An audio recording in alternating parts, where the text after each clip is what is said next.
Hello everyone and welcome to my channel. So in this video, I'll be talking about the updated travel requirements for 2021 for those who are going to or traveling to Davao City and Cebu City from any parts of the country, Philippines. So those who will be traveling through Cebu Pacific Airlines, ito dapat yung mga documents na dapat yung i-prepare if you are going to Davao and Cebu. So, unahin natin yung Davao City. So, to go through Davao City International Airport, ito yung mga requirements na dapat ninyong i-prepare. So, let's identify first kung anong klaseng pasahero or traveler kayo dun sa Davao City. So, are you an LSI or a locally stranded individual dun sa current location nyo ngayon? Or if you are an authorized persons outside residence or APOR. So, magdedepende yung requirements based on the category that you belong to. So, if you're an LSI, so konti lang yung requirements, no? So, taga Davao City ka na stranded sa kabilang or sa lugar na pagagalingan mo, all you need to prepare are the following: negative RT-PCR swab test result. Kung gusto mong magpa-test dyan mismo sa lugar ninyo ngayon, currently, or pwede ka rin namang pumili na magpa-test upon arrival dun sa Davao International Airport. So, yun. And you are also required to do a 14-day home quarantine, okay? After a negative test result, okay, na ipoprovide mo, or after a negative test result na kinandak na test dun sa Davao Airport. So, mandatory yung 14-day home quarantine. Lahat ng papasok ng Davao City ay kailangan dumaan sa 14-day quarantine. And the last one is a health declaration form, HDQR. So I'll be posting the link of this form in the description below. I-click nyo lang yon at mapupunta na kayo doon sa website kung saan you can fill out the form using your details. And of course, meron tayong requirement na isa din, yung Trace app for contact tracing. So be sure na i-download nyo to, yung Trace app na to, sa phone niyo. Okay? So, whether Android or iOS, you have to download this Trace app. And later on, we will discuss the downloading process, no? So, isa yan sa mga requirements. Kasi hahanapin yan dun sa airport na panggagalingan ninyo. So, that is for LSI. So, konti lang yung requirement. So, yung medyo mahaba-habang requirement ay para sa mga APOR. So, ano to? Yung mga hindi taga Davao City, or pwedeng hindi taga Davao City to, okay? So, pumunta ka sa Davao kasi meron kang gagawin like business-related na transactions. So, kailangan mo mag-present ng mga documents like ID, COE or Certificate of Employment, travel order, meron ka dapat na confirm hotel accommodation, and round trip dapat yung ticket mo, may pabalik ka sa kung saan ka nanggaling, plus negative RT-PCR test result, or pwede mo namang gawin yun sa Davao City na mismo, okay? For free. For free pala yun, no? So, free yung Davao testing. Okay? Swab test dun sa Davao, free yun. And then, kung pupunta ka sa ibang LGU, kunyari, dadaan ka lang sa Davao and you will be picked up by, or you will go to another LGU, like for example, Digos or Jensen, or kahit ano man, no? Na malapit dun sa Davao. Kailangan mong mag-secure ng confirmation from your LGU na ipipick up ka. Okay? And lastly, yung health declaration form, HDQR pa rin. And I will provide the link of that HDQR dun sa description below. So, lahat dito, kailangan mo rin ng trace app. No? Just to be sure, kasi ito yung kailangan ng airport eh. Kung galing ka sa Manila, most likely they will also ask for a trace app na dapat fill upan nyo lang naman ng trace app. And prepare nyo lang kasi hahanapin nyo nung, I think, ng guard or ng airport personnel upon entering the airport, no, for departure. Ito yung trace app, no? Ito yung tsura niya. So you have to download this from Google Play Store if you are using an Android phone, or from the App Store if you're using an iPhone. So dito, download mo lang and open the app and fill out the form, yung details na iaasa inyo like your name, address, etc. No? So kailangan yan for contact tracing. So mga basic information lang naman yan. And paano kung wala kayong smartphone? So for those who don't have a smartphone, punta lang kayo dun sa airport personnel, sabihan nyo na wala kayong smartphone and they will assist you, no, in filling out your information for contact tracing. So siguro, I think maybe they prepare a logbook or notebook there para you can write your details down if you don't have a smartphone. So ito na yung mga requirements for traveling to Cebu City. So depende pa rin kung anong klaseng traveler ka. So unahin natin kung tourist ka. So for tourists, ito yung mga dapat mong i-prepare. Unang-una dito ay ang authority to enter na requirement. So ito yung pinakauna kasi importante to because kung wala ka nito, then you are not authorized to enter the city. So how do you get the authority to enter? You have to go to a website and make your request there. So ano yung website na yon? I will post the link in the description below. Go to the website and make the request. So it will be the mayor's office who will grant the authority that you are approved ka na or authorized ka to go to Cebu City. Okay? So, basic requirement din yung negative RT-PCR test result conducted within 3 days before departure. So, make sure na nakaprepare na to. So, hindi na-mention dito na merong free swab test sa Cebu. So, it's implied na ikaw na yung magpo-provide ng test result. So, you have to spend your own money for this. Okay? And after that, meron kang i-prepare na itinerary, yung schedule mo sa Cebu City, anong gagawin mo doon as tourist. And then, siyempre, turista ka, dapat meron kang hotel accommodation na confirm booking at meron kang round-trip tickets. And lastly, meron kang travel authority issued by your LGU, current LGU mo that you are traveling to Cebu. And of course, don't forget the trace app. Just to make sure na wala kang nakalimutang requirements. Okay, download mo na yung trace app mo din. This is the itsura, no, of the authority to enter na form ng Cebu City. So ito yung website. Don't worry, I will provide the link in the description below. So dito ka make ng request for your authority to enter. So just click on the register. Itong register na itong link na to. Ito yung dapat mong i-click kasi new application ka for sure. Okay? And dyan mo i-click mo yan and then proceed lang no, dun sa filling out of the information.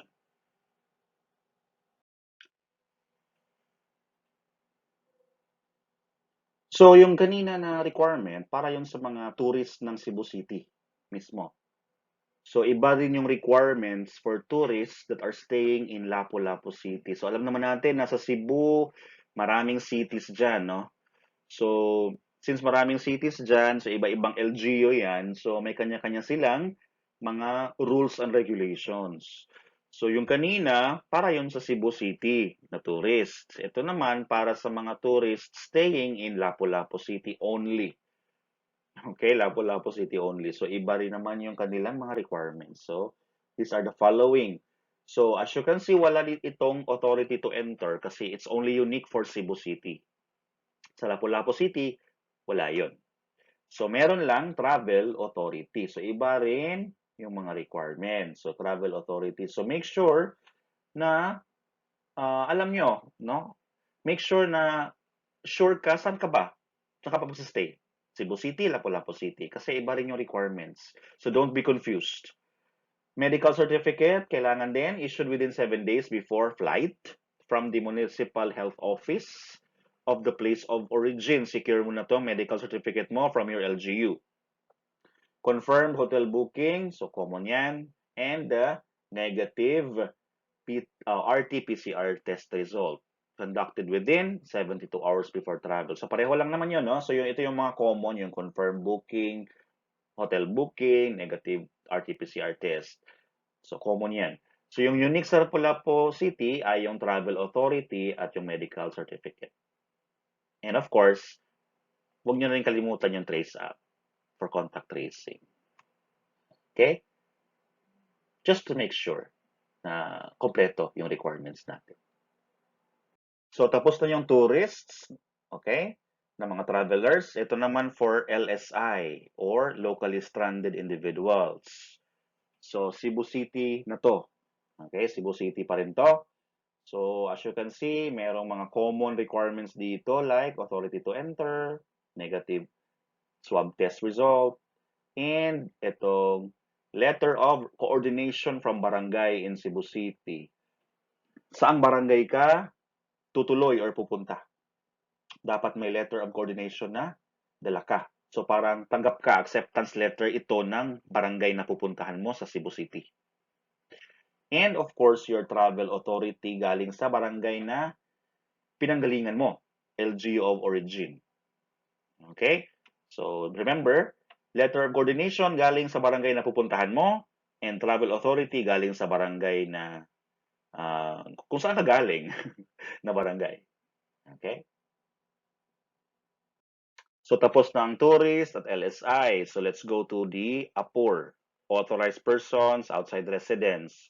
So depende rin to kung anong klaseng APOR ka. Are you a government APOR? So ito yung mga ipoprovide mo. Authority to enter, medical certificate, mission order, and government ID. So ano tong mission order, travel order? So galing to sa office nyo, department ninyo. Okay? Na you are sort of on official business na meron kang gagawin sa Cebu City related to your position or trabaho sa gobyerno. So, yan. Kung private appor ka naman, medyo marami din, no? So, may authority to enter pa rin, company ID, return ticket, travel itinerary, confirm booking for hotel accommodation, negative PCR test, and travel order, indicating anong purpose ng travel mo. Kung appor ka that yung purpose mo to go to Cebu City is to process your visa, punta ka sa embassy or something, okay? So, ito naman yung gagawin mo, no? So, still may authority to enter pa rin, government or company ID, depende yon kung anong klaseng employee ka. And then negative RT-PCR result, and kopya ng confirmed embassy or visa appointment. So, make sure na you prepare a copy, whether hard copy ba yan or soft copy, dapat makita ng mga inspectors that really your purpose for traveling is talagang papunta ka sa embassy for visa appointment. Yan, medyo marami yung mga requirements for traveling to Cebu City, no? Depende talaga sa traveler yan. So, na-cover na natin yung LSI, yung APOR, and yung tourists. So, ito naman for returning overseas Filipinos. Okay. So, dito, iba rin yung mga listahan nasa listahan ng requirements. So, since galing ka sa ibang bansa, overseas, so kailangan merong quarantine certificate. Okay? Valid ID.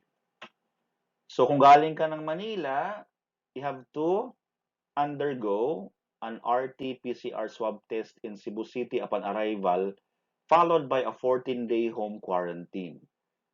So, meron palang ikakandak na swab test in Cebu City upon arrival if you are coming from Manila. Hindi na mention dito kung free to. So, yeah. Maybe someone can comment, no? In the comment section kung free ba tong nasa Cebu or hindi. Hindi naman sinabing free eh. So, malamang may bayad to. So, prepare na lang kayo ng pera kay pambayad. So, kahit na, okay, yan. And all overseas Filipinos are required to coordinate with OWA and DFA.